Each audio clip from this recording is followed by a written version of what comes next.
want you to remember this picture. I think it's an important one because this continual debate in the media about should Indonesia be a BRIC, should Russia be a BRIC, they are the BRICs because they have these big three fundamentals: land, people, and capital.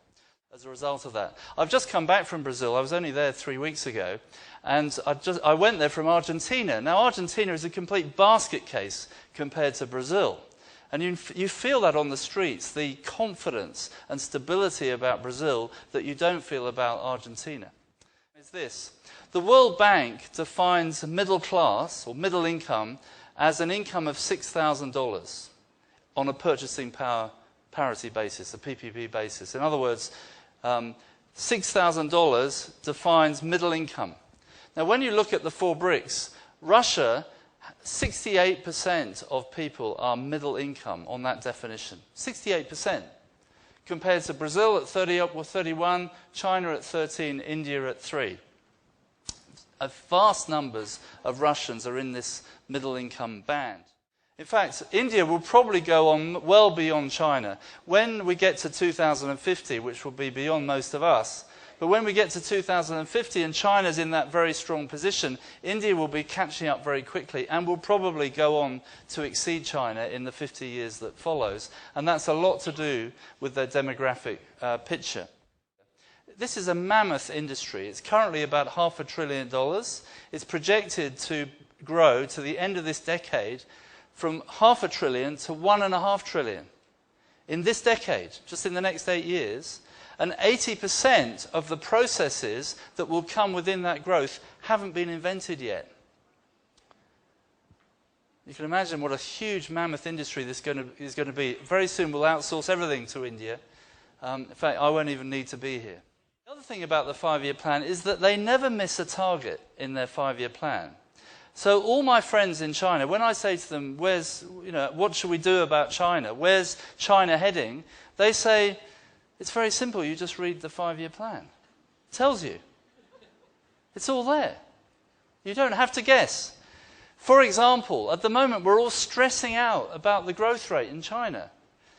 And as you know, it was 10.2, and then it was 9.5, and then it was 8, and now it's 7.5, and we're all thinking, oh my God, what happens if it goes lower? What a disaster that would be.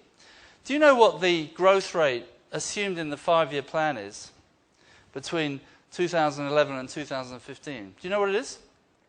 7%. So in other words, they're actually just heading to where they said they were heading.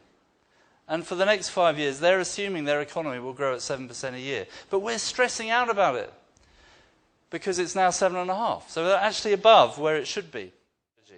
Now, China's going out strategy, as you know, is all about reducing their dependence on the US dollar and looking for ways in which they can invest in real corporate assets around the world. And so every Chinese company is being tasked with going out. Now, the difference between China and Australia, and I know I can say this in Canberra, or maybe I can't, that when the government says, we want you to go out, that means you actually have to do that. You don't have a choice.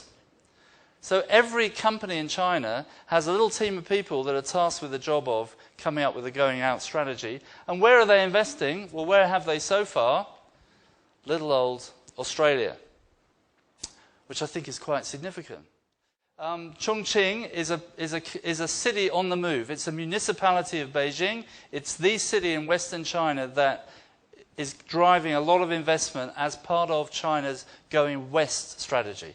That's moving money from the eastern seaboard, where all the investments come in over the last 30 years, moving it into the western and inner provinces. And Chongqing is the city that's getting great attention right now. Importantly, it's the intra-BRIC trade, the deals between China and Brazil, between India and Russia, the new pipelines that are being built from Russia through Mongolia down into China, the investment that Chinese are making in Brazil, the use of the renminbi as the currency that they use to do these trades, so that they can open up the renminbi to become an international reserve currency eventually, which they expect to happen by 2025.